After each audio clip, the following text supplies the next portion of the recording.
code because you know how we do this thing already, right? I know you know how we do it.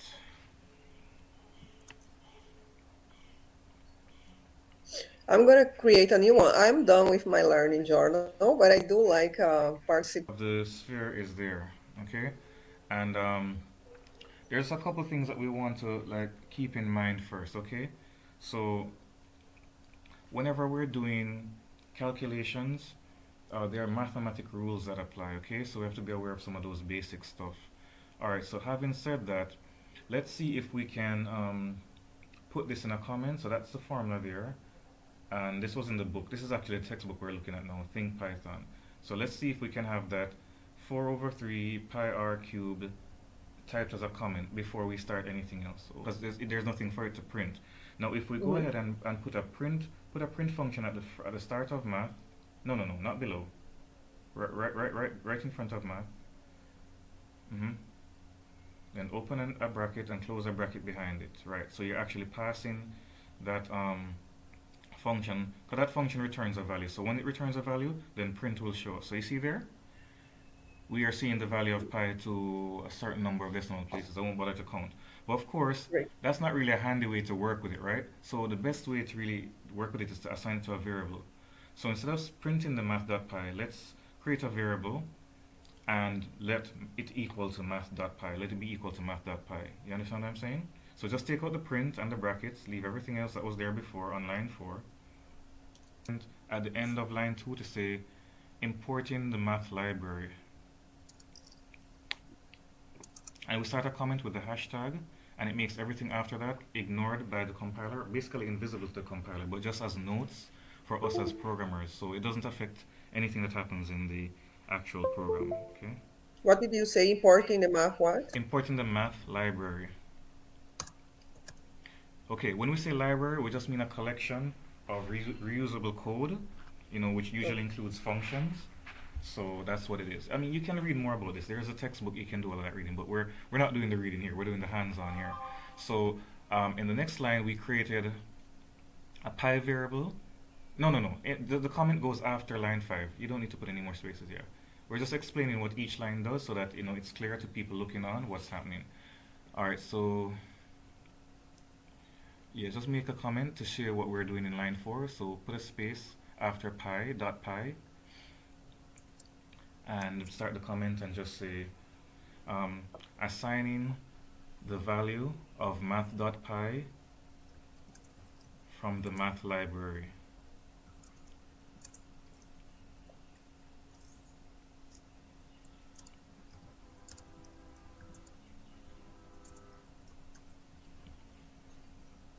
Okay. Um, right. Okay, that's fine. So you can press enter twice. All right. And now we can actually start our formula where we are going to be calculating the value of the volume of the sphere. Now, as you might have guessed, we have not started creating a function yet, and I'm deliberately doing it that way because I think it's easier for you to make your statements first, and then when the statements work, then you will put them in a function block, okay? All right? It's like making sure that your food tastes good before you put it on the plate. Okay? All right. So let's do the formula without it being in a function, and then we're going to create it so that it becomes a function that calculates the sphere. So we have 4 divided by 3, and how do Sorry, we do guys. that? Sorry, hold on. So what happened to line 5, print pi? Did you erase that? Yes, we erased that. Oh, We okay, were just sorry. using it for testing. Okay. Okay, so we're going to be doing the calculation as we would do it in math, in that order. So 4 divided by 3 multiplied by, because that's what it actually means when you have something beside each other. And that's the asterisk for multiplication. And the next thing that we have there is what? Pi. So we can actually use our variable name pi, pi. Okay. And then we can do multiply again because it's right beside the r. So it's going to multiply by r. Um, yeah, we can put r. But you know what I like to do? I like to make the names very descriptive. So let's call it radius. Let's call it radius because that's what it actually is. And then that's going to be raised to the power of 3. And the way that you do that in math is by having two asterisks to show that you're raising it to a power and then a number. So it would be two asterisks side by side and then the number 3.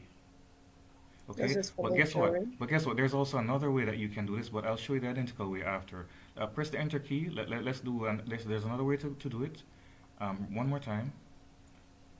4/3 times pi, that's going to be the same, times radius, times pi times radius, and times radius again. You're going to do it 3 times. So radius Oh, times radius times radius. So that's the way that some people will do it. But of course, that's not the most efficient way because there's a function, there's a math operator to do powers. Because imagine if you had it to the power of 20, then you'd have to type that. You have to type radius 20 times. But this will work. We need to give it an answer so that it prints an answer. So let's say answer equal on line 6, and then you put the equal sign. So on line 6, go to the front of line 6, yeah, and create a variable called answer. So you say answer equals, it's really volume. So change it to volume. That's a better word. You always need to use the best names for your variables so that you know exactly what the program is doing. So we just put volume and do the same thing for line 8.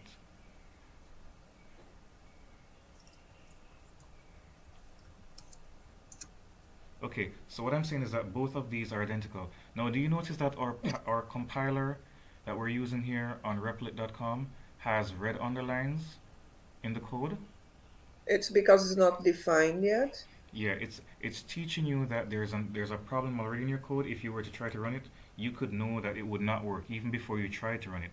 We didn't create the variable for the radius, and that's fine because we were just trying to think out the program, and then we'll fill in all the missing pieces. Well, at least that's how my mind works sometimes. So let's go like above line 6, and let's create the radius variable. Okay. So we can say no, we're not creating we're not creating a function here. Let's say radius. Function.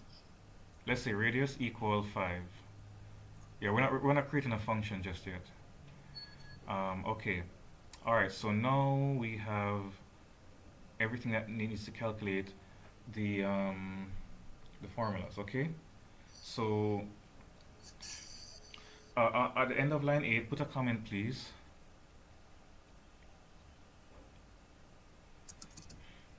And say that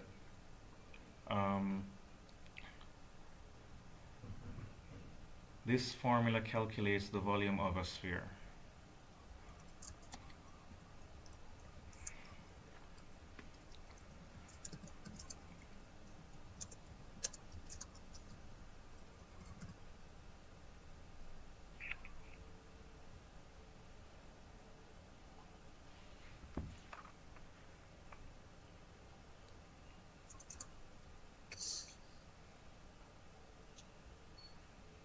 Alright, great.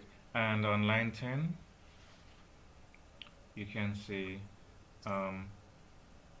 this is another way to calculate the same formula.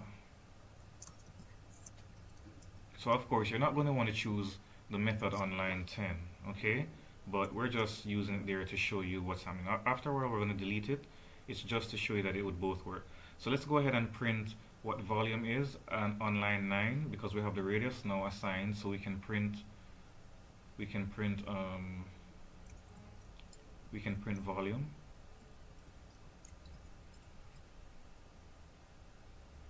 Just going to run.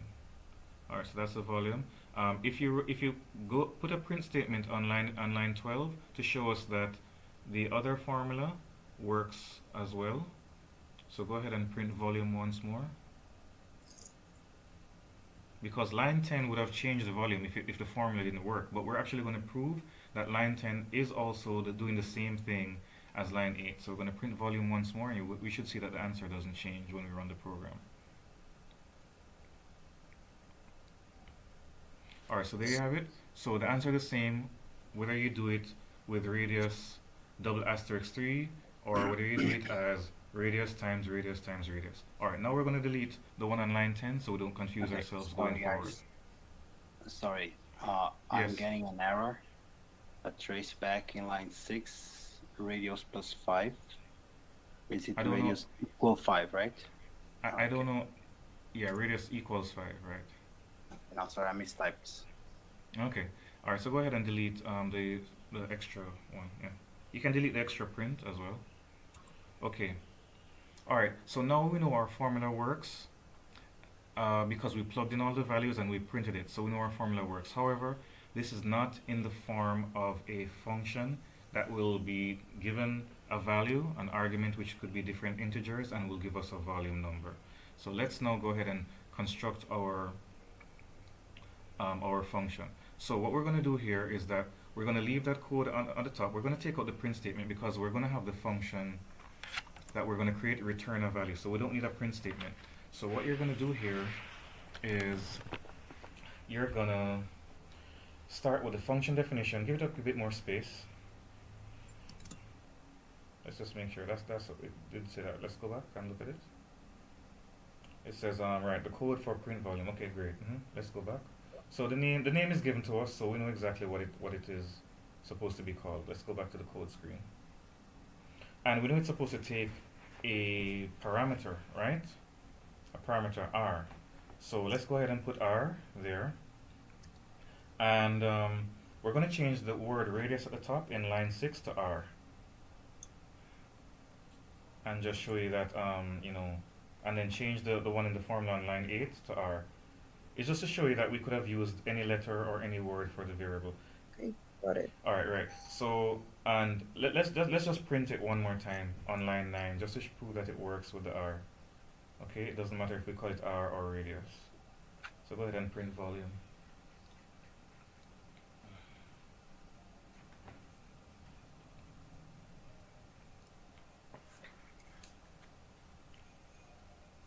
End of file while parsing. Is it spelled the same way? Let me see. VOLUME.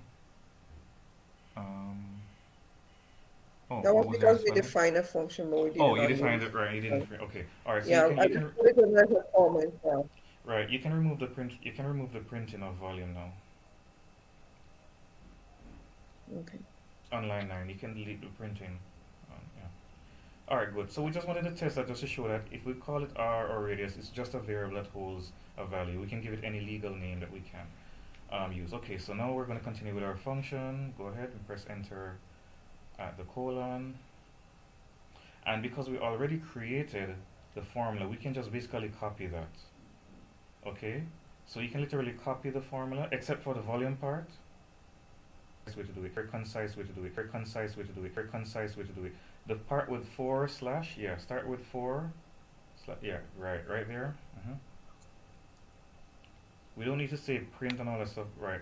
Just paste it there. And what you're going to do is you're going to put the word return in front of it. Because you're just going to return the result of the calculation. Alright, in that space. Okay, that's it. So now the function is complete because it has the parameter r, which will be filled in into the formula. You see, it's not so easy to read because of the word radius not being there. R is a small letter. Can you go to the gear icon, the settings on Replit, and just increase the font size? I should have let you done that from the start. Go over to the left of replit.com where the file section is. You see a little wheel icon on the left. It looks like a circle. Yeah, go down, down, down. There it is. Settings, you just passed it. No, you just passed it. Settings. Up. Oh, setting. Okay, sorry. Let me see. No, that's it. Yeah. Yeah, click. Did you click it? Yeah. And then change the font size from normal to extra large. Oh, huge, I should say. Make it huge. No. The huge, not large, huge. Go one size bigger. Yeah, so we can see it as best as we can. All right, but then you can scroll down. All right, so we can see it a bit better now. So the R is there, from the parameter. Let's go ahead and test it out with how many values did the question say we should use? Was it 3 values? 3 function calls? Let's look at the question. Let's look at the question Three. one more What do you time. mean? Let's look at the question.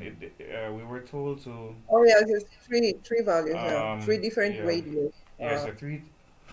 Okay, call your print volume Are you? function 3 times with different values for radius. Okay, let's do that. So let's go back to the code and let's go enter. Go to the left. Okay. So let's go ahead and call our function. Uh, so go ahead and I'm gonna. No, hold up. Let's see. It's underscore. Yeah. All right, and let's try passing the number 7. Let's try 7. Okay. All right. Now, when we call the function here, if we run it, the code will run without any errors, but it won't print anything. Let's just show everybody. Click on run, Renato. Just want to show everybody. So the code is fine, it's perfect, but it doesn't do anything because there's no actual printing of it being done. Remember, print volume is the name of a function. It doesn't mean it prints it.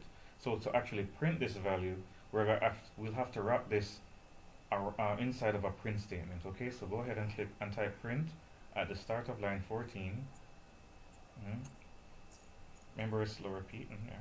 Print and open bracket and close the bracket at the end. Right? Because you're actually putting the print volume function inside of a okay, go ahead and run it now. You can go ahead and run it now.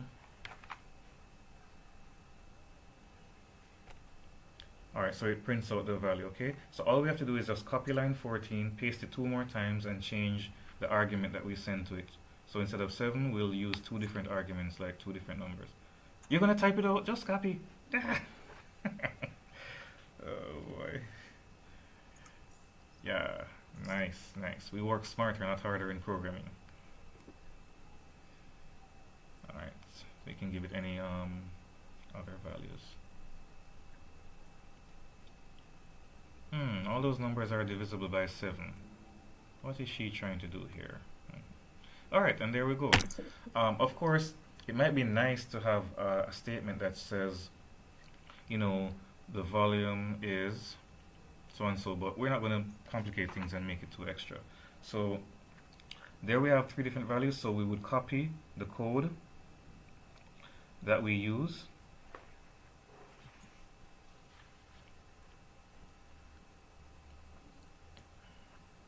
Okay, alright, let's look back at the question and see. Okay, so we have the input, so just above the print statement that you have where we tested the formula, let's go ahead and just click above that, above the print statement where you have print volume bracket 7. You haven't spelled importing correctly, so please correct that, okay? Because I remember that we're going to be recording the video, so we don't want to give the wrong idea. No, go back to the Word document. Go back to the Google Docs. Just put the M that's missing from importing. It's IMPO, yeah, right. Okay, and then click above the print volume 7. So go to the print volume 7, click above it because we're going to the function.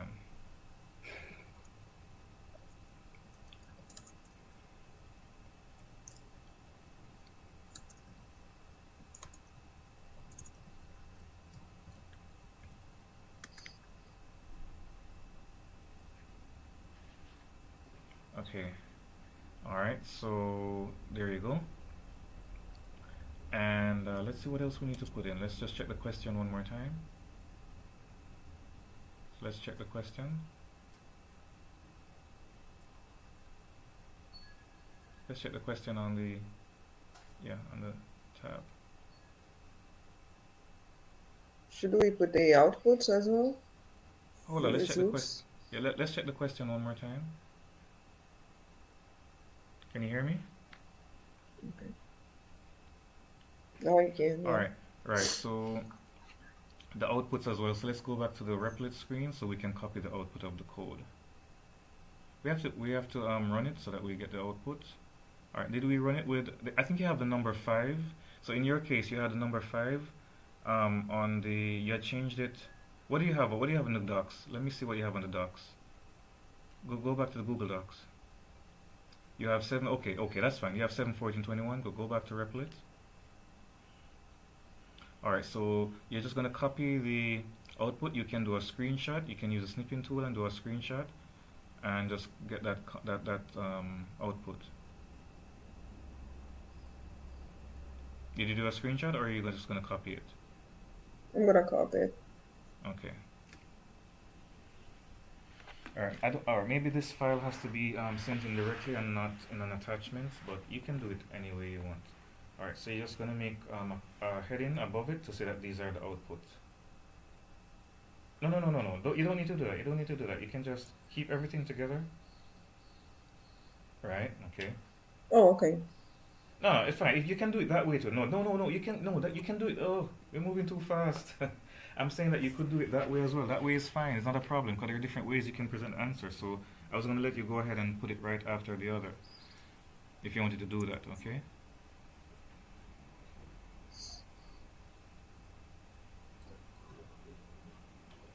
But then you'd have to change the heading to say inputs and outputs for the function. Okay. And remember to give it some space, okay? So you have to give it some space so that it's a lot more readable. Yeah.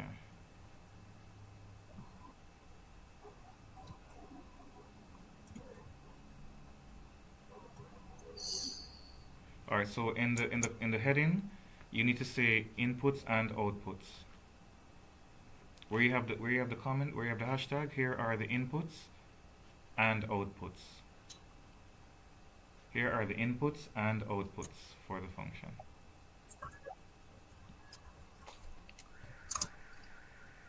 All right.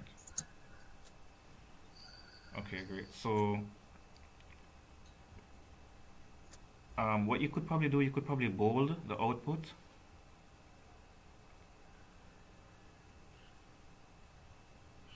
No. Bold it, yeah, bold it, yeah.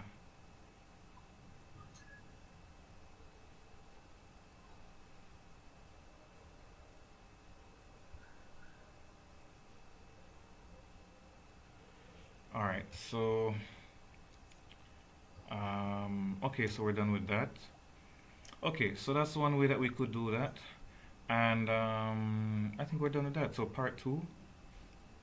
Let's do part 2 now. All right, so part 2 is very interesting because we can make it anything we want, and there's about a trillion things we could do. So this one is definitely not supposed to be copied by anybody. Everybody should have something that looks totally different. A feature that you learned in the unit. Now, what's the unit? If we look at the document in Think Python, let's see what we have there. What was the reading for this week? For week 2, sorry. What was the reading for week 2? Chapter 2 and 3. All right, let's see. Let me see if I can use 3 quick examples. All right, let's create a function that says happy birthday and the name of the person. So let the first one be a happy birthday function. Let's just try something like that. So you can call it happy birthday, and it takes one parameter called name.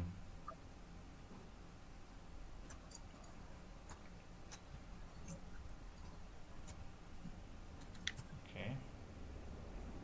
All right. Enter. All right. Enter. Okay. That is that autocomplete that Replit does. Yeah, I understand. All right. So we're gonna actually say in a print statement. So you're gonna type print.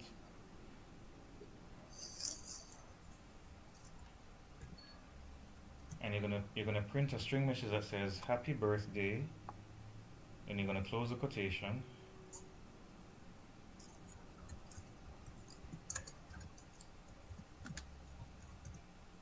Alright, then now you're gonna go outside of the quotes and use a plus sign. No, not outside of the bracket, that's alright. You're gonna use a plus sign and the space, and then say name, close the bracket. And we can use a plus sign because it's a string added to a string, and that's something that's allowed in Python. but we want to make sure that we have some space after birthday so the name doesn't get stuck to the word birthday. So put some space at the Y. Yeah, that's fine. Okay, so now we can go to enter once more and come out of the function body by going back to the left margin. And let's call the function with a name and see what it does.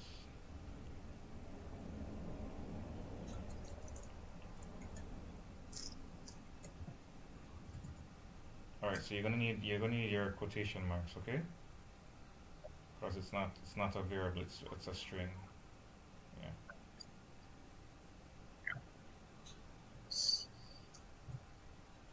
All right.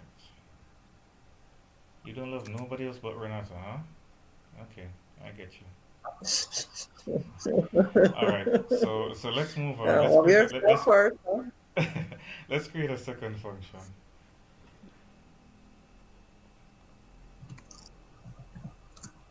All right. Let's see. It has to be something we learned in this chapter. Um, let's call this shopping balance. Sorry. Let's call it shopping balance. All right. So Leo, what I'm doing here is Shopping. that I'm giving three different balance. I'm giving three different examples of how you could answer this. Okay. Like You that? could use any. You could use any one. Hey, is Leo even there?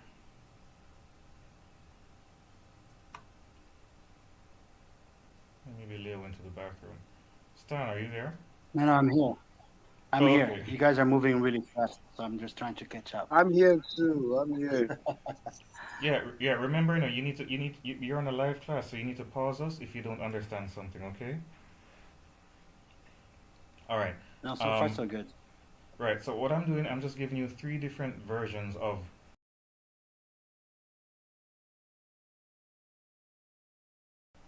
how you could answer the question. The question only needs one function, so we could have stopped with a happy birthday and we are done. Okay. But I'm just want to show you that there are different types of functions that you can do. Okay.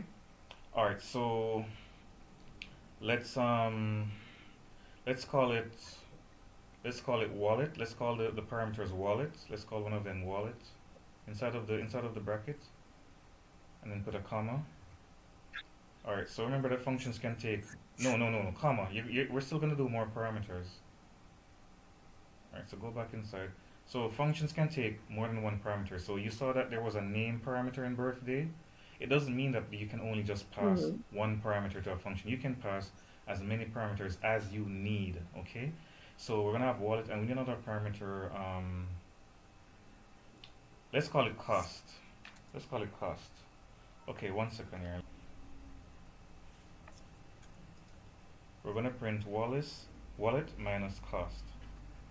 No, right, and go, right? Yeah, go ahead. You don't need any quotes because we're not typing any text. Just say like this is, we're just gonna do just the variables, right? Wallet minus cost. Alright, that's fine. Okay, and let's go ahead and test it out. So press enter twice, go over to the left margin so that we come out of the function body. So as you realize, Leo, indenting is important in Python to show where a block of code is, especially when you're creating a function. Give it a little bit more space, okay? I never like to type code so close to a function definition. Yeah, that's fine.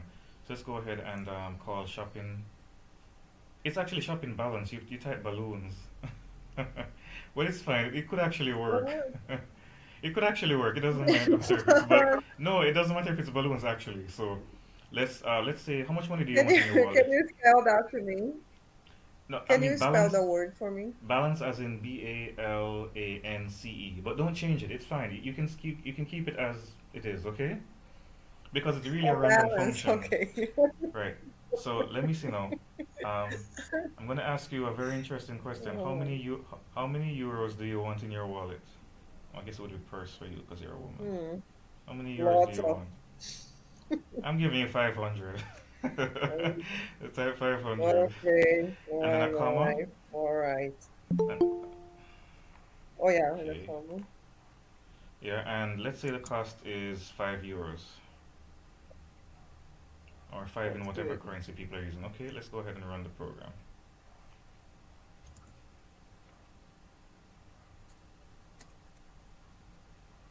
All right, so we get 495. Okay. All right, let's do one other example of a function that we could create. Let's do one other example.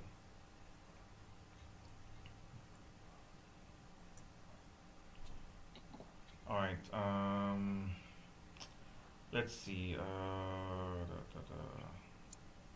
What can we do? Let's do something that has some that has some oh, let's call this one miles traveled. Let's do something like that. So we're taking a trip and we want to find out how many miles we traveled. Okay. So I'm gonna open the bracket. Let's type let's see let's put a parameter called speed speed, and then let's put one called time. Okay. Oh, better yet, change time to hours. Change time to hours. Okay, so let's go ahead and this time we're going to do a return just to show that there are different ways that we can use a function. We can return a value or we can print it right inside of the function. We're going to return speed times hours. So speed multiplied by hours. Okay, and let's exit the function block by pressing enter twice, going to the left margin. And now we're going to do a print statement because the function doesn't do any printing, we'll have to print what the function returns, okay? So we're going to do a print statement, then open the bracket, and we're going to put our miles traveled function inside of it.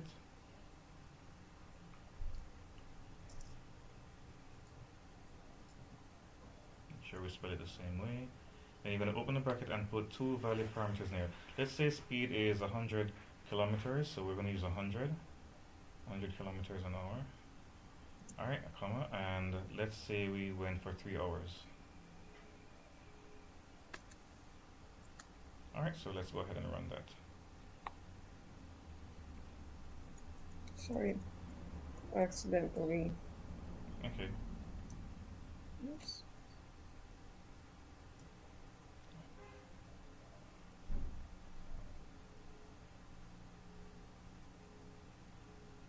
Was it too much for Replit?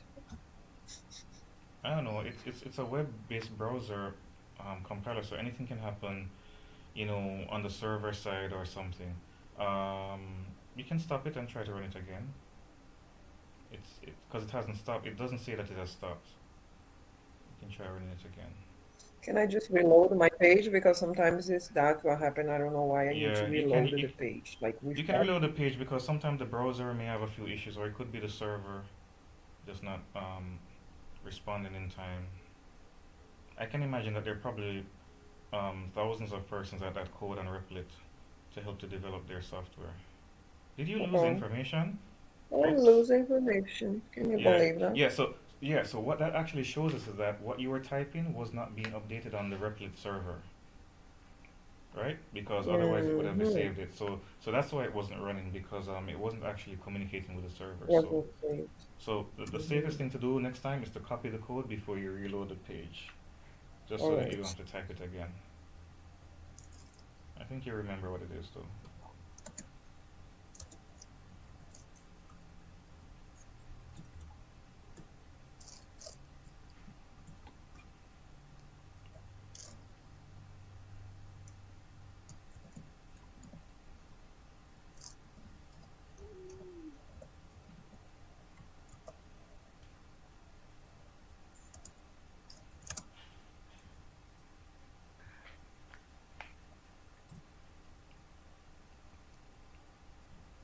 Alright, there we go. So 300 miles. Okay, we actually probably want to format the code so the functions look better, but by and large, this is how we do it. Let's just do a little extra, not be too lazy. Let's say that our balance money left is in the print statement on line 22 for shopping balloons. No, we're not making any more functions. We're done with making functions. On line Okay, sorry. 22, we're gonna print a message inside of the print statement, a string message to say what is happening here. We're gonna say open a quotation mark in front of wallet.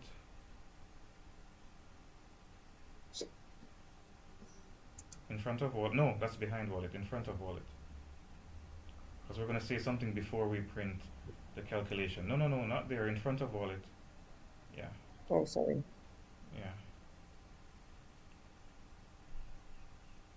Alright, we're gonna say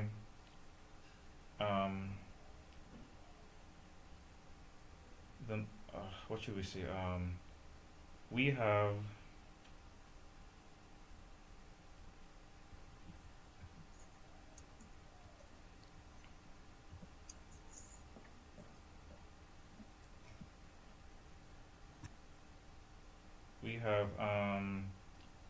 this amount of money left.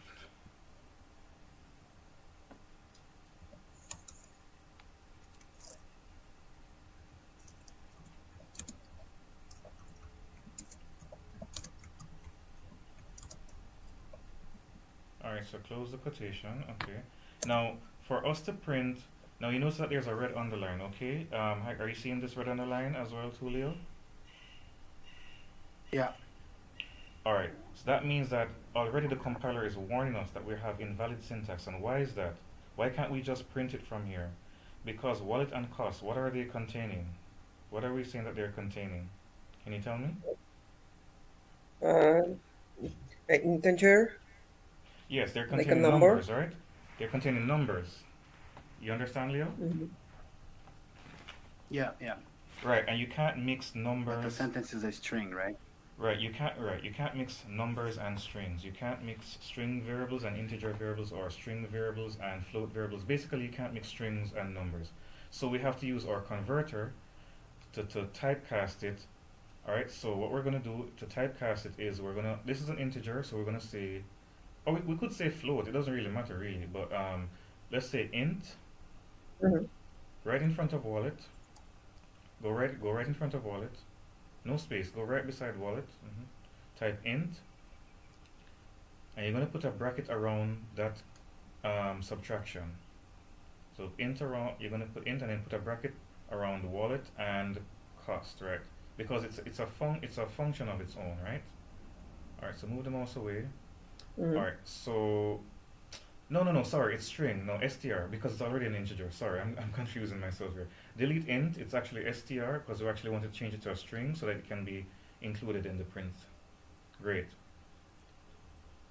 All right, but we need to use a plus sign before str. Use a plus sign so that we add it to it. So that we join it. All right, so notice that the red line is gone. So if we run the program, it would actually work. Let's go ahead and do that now. Wait, it's saving a. I don't know. Well, It's being so. all right, so try it again. If it doesn't work, copy the code. Okay, so we have this amount of money left, 495. Okay. All right, and we can also do an adjustment for line 29 so that we know what the program is doing for miles traveled. So can you put in a string for us in line 29 that tells us how many miles we have traveled, and then print the number of miles? Yeah, so this is up to you now. Alright, so you're getting a lot of practice here, so you'll become a good programmer in no time.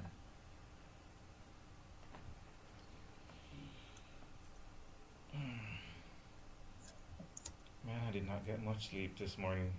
I've been up since about 4 a.m. Oh, man. You must have been getting a lot of messages, notifications.